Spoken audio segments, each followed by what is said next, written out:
خیبر کی پہاڑی پر علی یوں چلے جا رہے ہیں اور دیکھیے رسول اللہ وہاں سے اتر رہے ہیں اور واپس مدینے آ رہے ہیں اور فدق کا کاغذ ہاتھ میں لے کے آ رہے ہیں.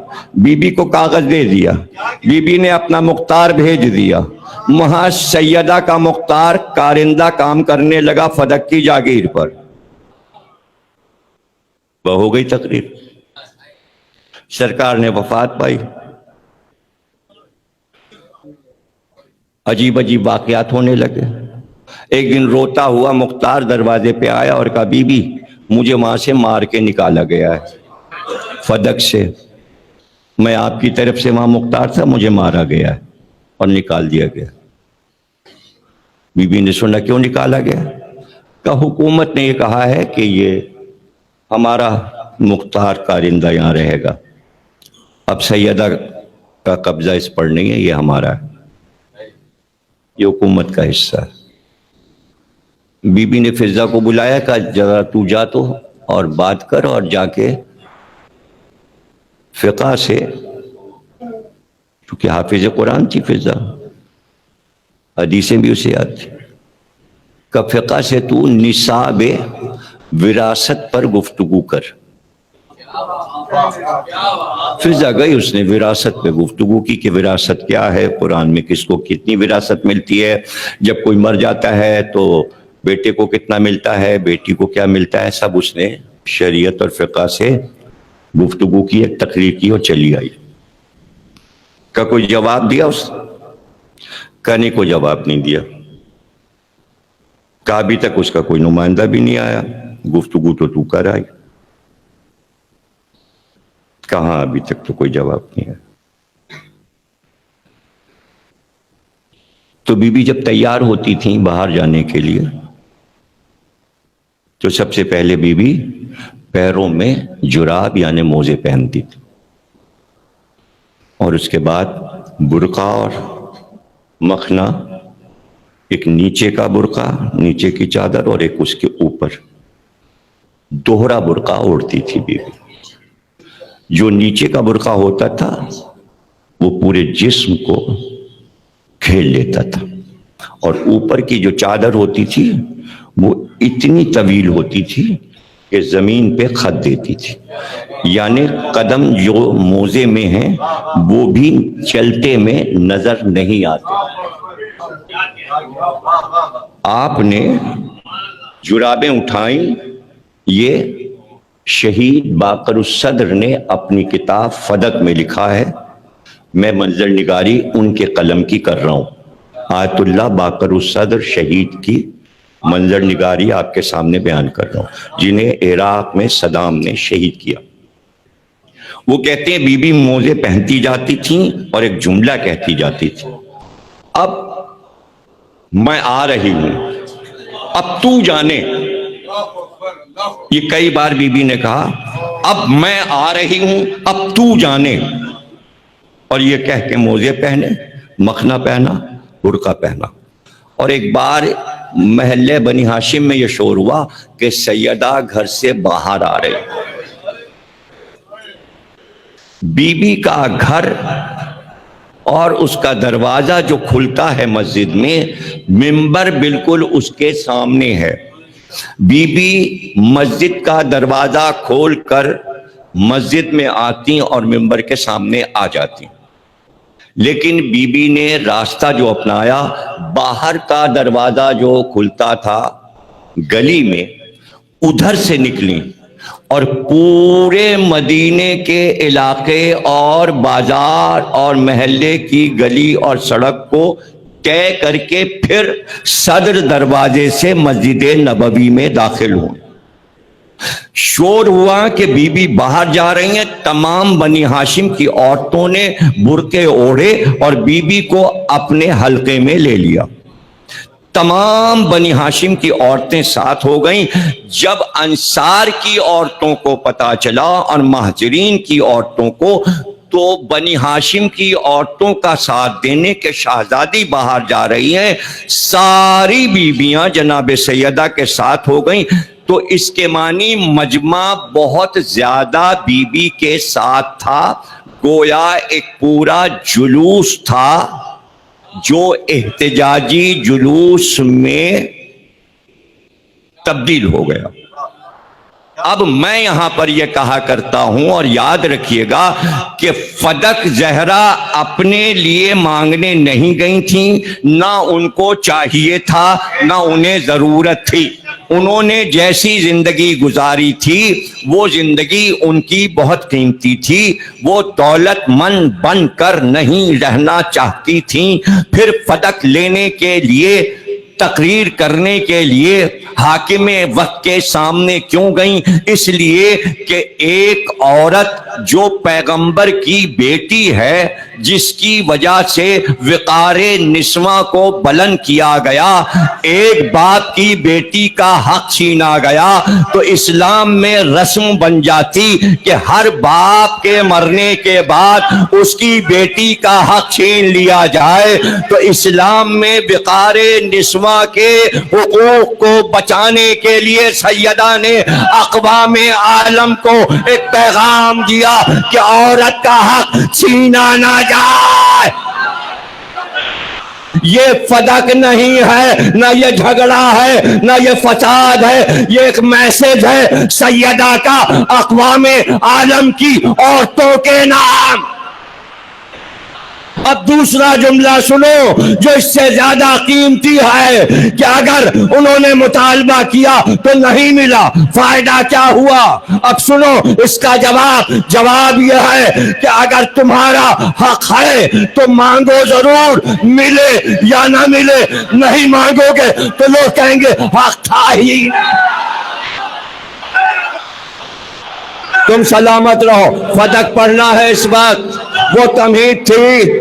آج کی تقریر میں پڑھتا ہی فدق ہوں، شب شہادت میں فدق پڑھتا ہوں ہمیشہ۔ اب ظاہر ہے کہ میں دہرا تو سکتا نہیں، پڑھتا ہوں، موضوع وہی ہوتا ہے لیکن انداز بدل جاتا ہے۔ میں فدق پیش کر رہا ہوں آپ کے سامنے تاکہ بچے محفوظ کر لیں۔ بی بی پہنچی اور بی بی نے جا کر گفتگو کی، اور سب سے پہلے بی بی نے خطبے کا آغاز کیا، وہ عظیم خطبہ جس میں آپ نے پہلے اللہ کی تعریف کی، اور وہ تعریف کی کہ جو ایک منشور ہے توحید کو سمجھانے کا۔ پھر آپ نے نبوت کی تعریف کی، پھر کچھ سوالات کیے، پھر آپ نے ولایت کی تعریف کی۔ مولا علی پہلو میں تھے، بی بی سیدہ کے ساتھ ایک طرف حسن حسین تھے، جناب زینب ساتھ تھیں برقع اوڑے ہوئے، ایک طرف مولا علی، ام ایمن، فضہ، اسما، گھر کی سب کنیزیں، بنی ہاشم کی سب شہزادیاں، جناب عقیل کی بیٹیاں، جعفر طیار کی بیٹیاں، عباس بن عبد المطلب کی بیٹیاں، عبد المطلب کی پوتیاں پروتیاں، سب گھیرے کھڑی ہوئی ہیں سیدہ، سب برقعے میں، سیاہ مکھنا، سیاہ چادروں میں، مسجد چھلک رہی ہے، ادھر دربار لگا ہے، ادھر شہزادی۔ لیکن شہزادی جب آئیں تو اس وقت ایک پردہ ڈالا گیا، منبر کے درمیان میں بنی ہاشم کی بیویوں نے ایک پردہ تان دیا۔ جب بی بی باہر نکلی تھیں تو بنی ہاشم کی عورتوں نے چار طرف سے چادروں کے کونے پکڑ لیے تھے اور اس طرح لے کے چل رہی تھیں کہ چادر چاروں طرف قنات جیسے لگی ہو، اور اس کے اندر بی بی تھیں۔ یعنی باہر کا مجمع اگر دیکھنا بھی چاہے عورتوں کا تو بی بی اندر نظر نہیں آ رہی تھیں، اس لیے کہ بنی ہاشم کی عورتوں نے چادر کے کونے پکڑے ہوئے تھے۔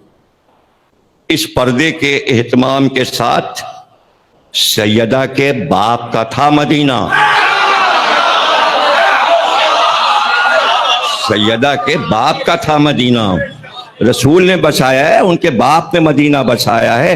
عورتوں میں احترام ہے ابھی سیدہ کا، گھر بھرا ہوا تھا بی بی کا وفات رسول کے بعد۔ یہ نہیں ہوا تھا کہ اگر مرد جنازہ چھوڑ کے چلے گئے تھے تو عورتوں نے سیدہ کو چھوڑ دیا تھا۔ عورت کی ہمدردی اور ہے، سمجھنے کی کوشش کریں اسے۔ اور صحیح روایات تک پہنچا کریں. تمام عورتیں صحن میں جب تک بی بی کی وفات ہوئی ہے اس وقت تک شہادت کی آخری تاریخ تک مدینے کی عورتوں نے بی بی کو تنہا نہیں چھوڑا. انصار و مہاجر کی عورتیں گھر میں آ کے صحن میں بیٹھ جاتی تھیں اور رسول اللہ کا پرسہ روز دیتی تھی اور بی بی کے ساتھ بیٹھ کے روتی تھی اور مردوں کا شکوہ سنتی تھیں. اگر آپ کو میری بات کا یقین نہیں ہے تو آپ پورا خطبہ اٹھائیے اور پڑھیے اور اس میں دیکھیے جہاں پہ خطبہ ختم ہوا ہے وہاں پر پھر آپ نے انصار کو مخاطب کیا ہے اور انصار کو ایک خطبہ دیا ہے الگ سے. اسی خطبے کا ایک حصہ ہے. پہلے حاکم سے گفتگو ہوئی, اس کے بعد انصار کو مخاطب کیا اور کہا تم تو بڑے غیرت دار تھے, تم تو عورت کے حقوق پر کھڑے ہو جاتے تھے. ایک عورت پکار رہی اور تم سب خاموش ہو اور تم بول نہیں رہے ہو. جب عورتیں آئیں انہی انصار کی تو انہوں نے پوچھا بی بی آپ کا کیا حال ہے؟ تو آپ نے کہا تمہارے مردوں نے ہمارا کلیجہ پکا دیا. تو وہ عورتیں رونے لگی. ان عورتوں نے گریہ کیا جب بی بی نے کہا تمہارے مردوں نے زہرا کا کلیجہ پکا دیا. وہ جملے ہیں کہ جو سب مصائب کے جملے, سارے مصائب کے جملے ہیں. آپ نے مولا علی کی تعریف کی اور کہا اگر یہ علی نہ ہوتے تو یہ بتاؤ میدان جنگ میں جہاں جہاں دشمن نے تم پر یلغار کی تو تم بچتے؟ تمہیں غلامی میں لیا جانے والا تھا, تم گرفتار ہو جاتے, تمہاری زمینوں پہ قبضہ ہو جاتا, تمہیں غلام بنا کے اٹھا لے جاتے باہر کے بادشاہ اور دوسری قوموں کے, آج تم غلام ہوتے اگر یہ علی نہ ہوتے, اگر میرا شوہر نہ ہوتا. پھر آپ نے ولایت کی تعریف کی کہ ولی کیا ہوتا ہے اور ولایت کیا ہوتی ہے, اور اس کے بعد آپ نے فرمایا ہم تمہارے دلوں کا حال بھی جانتے ہیں. جب کوئی بڑا پہلوان لڑنے کے لیے آتا تھا علی کے مقابل میں تو تم بغلیں بجاتے تھے, خوشیاں مناتے تھے. آج تو علی مارا جائے گا, آج تو علی قتل ہو جائے گا, یہ تم اپنے دل میں سوچا کرتے تھے. لیکن جب میرا شوہر اپنے مقابل کے پہلوان کو قتل کر کر فاتح بن کر آتا تھا تو تم اس کو اس طرح دیکھتے تھے جیسے لوگ عید کا چاند دیکھتے ہیں, اور میرا شوہر اس طرح فاتح بن کر آتا تھا جیسے برستی ہوئی بارشوں میں جنگل میں شیر چھوم چھوم کر چلتا ہے. جب علی آتے تو لگتا کوئی شیر آ رہا ہے, اور سر کاٹ کر لایا کرتے تھے اپنے مخالف دشمن کا تو تم حیرت سے علی کو دیکھا کرتے تھے. جنگل کا شیر جیسے آتا ہے شان کے ساتھ اس طرح میرا شوہر آتا تھا. اور بھول گئے تم جب جنگ کی آگ بھڑکتی تھی تو تم خوف زدہ ہو جاتے تھے, تم میرے باپ کے دامن سے لپٹ جاتے تھے. تو تمہارے خوف کو اگر کوئی دور کرتا تھا تو وہ میرا شوہر علی تھا. تم سارے احسانات اس علی کے بھول گئے. دیکھیں گفتگو ولایت پہ ہو رہی ہے, علی پہ گفتگو فرما رہی ہیں آپ, پہلو میں علی. کیا داد دی ہوگی علی نے زہرا کو اس خطبے کی شان پر. فضائل معصوم بزبان معصوم سنے تو زیادہ لطف آتا ہے, کچھ اور ہی لطف بڑھ جاتا ہے. جواب ملا کہ ہم مجبور ہیں اس لیے کہ رسول اللہ نے یہ حدیث فرما دی تھی کہ نبی نہ کسی کا وارث ہوتا ہے نہ کسی کو وارث بناتا ہے, اس کا کوئی وارث نہیں ہوتا. اس لیے حکومت میں ہم نے آپ کی اس جاگیر کو داخل کر دیا ہے تاکہ یہ مسلمانوں کے کام آئے, امت کے کام آئے. آپ نے کہا یہ حدیث تم سے بیان کی بابا نے اور میں بے خبر رہی. یہ حدیث وارث سے متعلق ہے, مجھ سے بیان کرنا چاہیے تھا بابا کو. تم تھوڑی وارث ہو کہ تم کو بتائی یہ بات. اور میرے بابا قرآن کے خلاف کبھی بات کریں گے؟ اس لیے کہ قرآن کہہ رہا ہے وَوَرَثَ سلیمان داؤد، جیسا ہی داؤد مرے تو سلیمان ان کے وارث ہوئے۔ داؤد بھی نبی تھے، سلیمان بھی نبی تھے، نبی وارث ہوتا بھی ہے، وارث بناتا بھی ہے۔ تم قرآن کے خلاف کیا قرآن کو پس پوچھ ڈال دو گے؟ کیا تم ایام جاہلیت کو واپس لا رہے ہو؟ کیا تم وہ دور لانا چاہ رہے ہو کہ جب تم اس گندے گڑھے کا پانی پیتے تھے جس میں اونٹ پانی پیتا تھا اور پیشاب کرتا تھا؟ ایام جاہلیت میں جب تم بت کو پوجا کرتے تھے، کیا وہ والا ماحول واپس لانا چاہ رہے ہو؟ کیا تم عورتوں کے حقوق دبا لو گے؟ کیا تم کسی باپ کی بیٹی کا حق چھین لو گے؟ مجھے بتاؤ، جب تم مرو گے تو تمہاری جائیداد کس کو ملے گی؟ تو کہا میری اولاد کو، کہا واہ، جب تو مرے گا تو تیری جائیداد تیری اولاد کو، اور جب میرا باپ گیا ہے تو اس کی جائیداد مجھ کو کیوں؟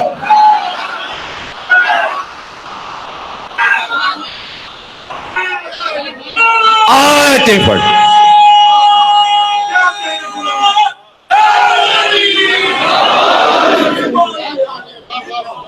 آپ صحیح کہتی ہیں، آپ کا کہنا بجا ہے، لیکن جماعت کا فیصلہ یہی ہے۔ اگر ہم ایسا نہیں کریں گے تو آپ کے باپ چھوڑ کے کیا گئے ہیں؟ ہم حکومت کیسے چلائیں گے؟ ہم لوگوں کو تنخواہیں کیسے دیں گے؟ ہمیں لڑائیاں بھی تو لڑنی ہیں، ہم فوج کو تنخواہ کیسے دیں گے؟ اب پتہ چلا کہ اسلامی فوج کو تنخواہ فدق سے ہی دی گئی۔ فدق کا مسئلہ ختم نہیں ہو گیا۔ ساتویں امام آ گئے، امام موسیٰ کاظم علیہ السلام، اور ہارون کا دور آ گیا۔ ہارون نے کہا آپ کو فدق دے دیا جائے، کہا تو کیا دے گا؟ تو کیا دے گا؟ تو دے گا فدق؟ خاموش ہو گئی۔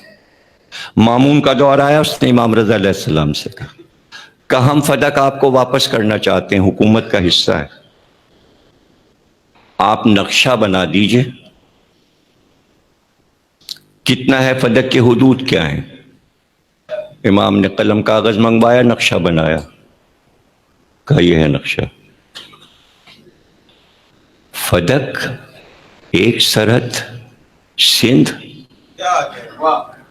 تاشقند، آذربائیجان، ایران، عراق، مصر، شام کا یہ سرحدیں ہیں فدق کی۔ یہ تو آپ نے میری مملکت کا نقشہ بنایا ہے۔ کہا تو کیا تو سمجھ رہا فدق اتنا سر؟